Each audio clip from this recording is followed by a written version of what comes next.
Looking back over the last 15 years in sales leadership, almost every decision I regret has one thing in common.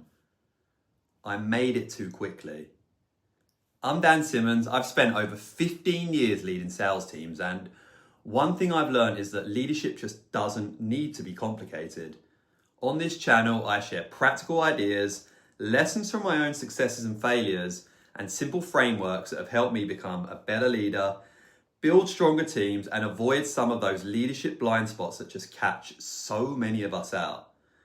And one of those blind spots is believing that every situation needs an immediate response, because it doesn't.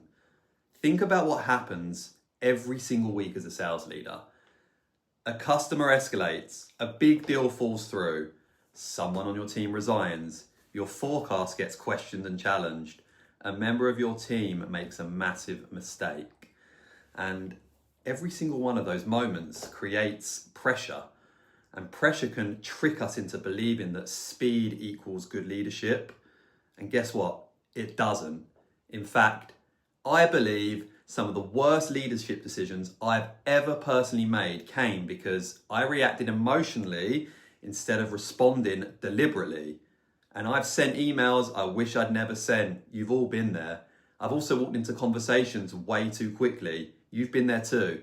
And I've tried to solve problems before I've really understood them. I'm sure you've been there. Every time I look back and I thought, I should have just given myself a little bit more time.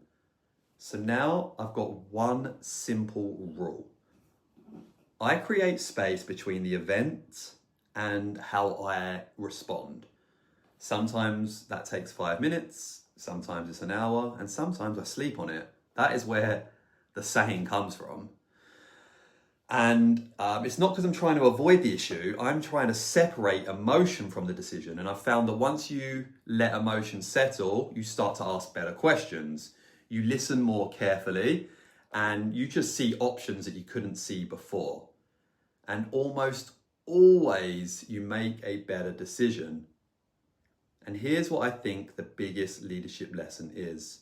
Your team isn't watching what you decide, they're watching how you do it. And when a leader panics, the rest of the team panic. And when a leader starts blaming, the team starts blaming. But when a leader stays calm, they ask good questions, and they respond with intent, that culture is now the norm. So here's my challenge to you. The next time something lands in your inbox, a customer escalates, a deal falls through, or someone on your team messes up, don't feel like you need to respond immediately, but instead pause, create some space, think about it and reflect, and then ask yourself one simple question.